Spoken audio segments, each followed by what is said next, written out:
How money is a tool, right? So before we get started, I am a firm believer in understanding the history behind something, right? You have to understand the why behind whatever it is that you're trying to do. If not, abuse is inevitable. So I wanted to spend some time just, giving some context. Obviously, we're here to learn about money, how it works. And so we first got to start with in the beginning, right? In the beginning was the Federal Reserve Bank. So it's important to understand this. So in 1913, the Federal Reserve Bank was created to protect wealthy people's money, right?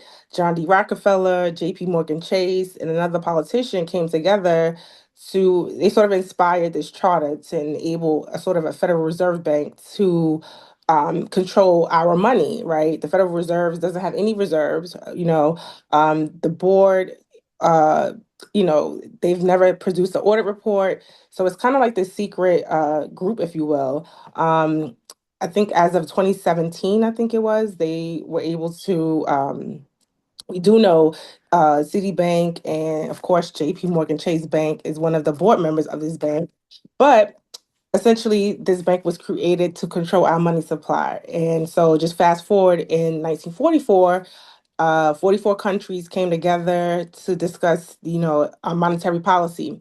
This conference, if you will, took place in Bretton Woods, New Hampshire, and out of that, it came that the United States dollar would be backed by gold, right? And so, and as a result, other countries' money will be backed by America dollar, right? So here we have it in 1944. The U.S. dollar was actually an asset, right? It was backed by actual gold. Because of this, France started to, request massive quantities of their money, right? Because obviously you could trade it in and get gold, right? So in 1971, President Nixon was like, okay, this is not working. We can't do that, And so he temporarily took us off the gold standard. And so this introduced sort of what we know now as fiat currency, right? It's the banks are able to leverage huge amounts, right? The ratio is like 1 to 10 or 1 to 100, just depending on the bank and what their reserve requirements are. And so yeah, so now money is no longer backed by gold, it's backed by just the good and faith of the government. And so this sort of set us off on this path of where we are today, which is what most people commonly know as fiat currency. So Karim, I'll kick it to you to just, to give the people an explanation of what fiat currency is in case you don't know. All right. So as Couture mentioned, stated previously, we are currently using fiat currency. And so what is fiat currency? So fiat currency or fiat money is a type of government issued currency that is not backed by any precious metals such as gold, silver, nor by any other tangible asset or commodity. Right. So it is really backed by just the good faith of what people or other countries believe the government and the dollar is worth. Why are we using fiat currency? So fiat money gives the government a greater flexibility to manage their currency, set monetary policies, and stabilize global markets. It also allows for fractional reserve banking, which lets commercial banks multiply the amount of money that on hand to meet the demand of borrowers. So if you have $1,000 in your savings account, the bank will create out of thin air $10,000 and lend out $9,000 of that money to meet the demand of other borrowers within in their system. So we are using money that is not money or currency. It is really just a thing that is used to trade time for money. Go ahead. All right, Couture. Right. And so this is why we say money is a tool, right? It doesn't have any value until you put it into an asset. And so the formula to getting wealthy is really to acquire more assets than you do liabilities. And I think the challenge is one, we don't know the difference between most people don't know the difference between an asset and a liability. Assets put money in your pocket and liability take it out. Also, we there's this notion that saving and investment and investing is the same thing, and it's not, right? And it's not saying you do one or the other, but we it's important if you get anything out of tonight to know the difference between savings versus an investing, right? So the purpose of saving, next slide, the purpose of saving is to invest it, right? And so I know we live in a world where the first thing we think of is rate of return. Everything's a rate of return, right? I got to get a rate of return, and that's true when you're investing. And I think what we have to separate and differentiate is when you're saving, there are certain things you look for, right? Rate of return is not important because we want to ensure that you are able to get your principal, right? When you're saving, there are certain things that you look for in an environment when you're saving, right? When I put my money in my, for example, my bank account, I want to make sure when I go back and when I need it, I have what I put there, all my money, right? I don't want my money or my balance to be predicated on what the stock market is doing, right? If it's up or down. And that's the difference between saving and investing. We typically conflate the two. And so when you're saving, it's like, and it doesn't sound sexy, right?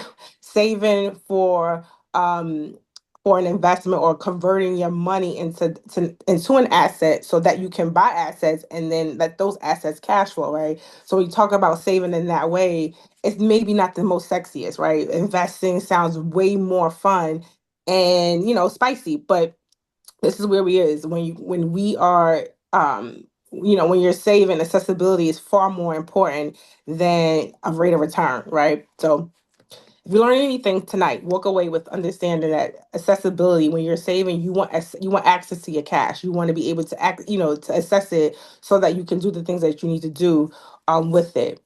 Next slide. So this is from the Federal Reserve Bank, right? And so no, actually this is the US Bureau of Economic Analysis, my bad.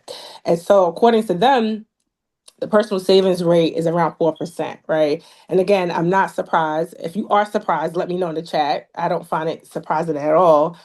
Just given where we are. And then what you will see in these blips, right? You see in the high areas in 2020 and 2022, people were saving, like the savings rate was extremely high. And obviously there's a couple things going on in 2020 and 21 and 22. We had COVID, right? And we couldn't spend money. So it's no wonder that the savings rate was super high. I think also too during this time, most people during COVID was keenly aware of one income not being enough, right? So people, we sort of was on this entrepreneurial mindset shift because we were literally in the middle of a pandemic, right? And so we were forced with, okay, people were losing jobs, people were literally dying. And so saving obviously became the default, which is good, right? But then as you see after 2022, we sort of went back to the 4% rate, which I'm not surprised, right? Next slide. And so this is a slide.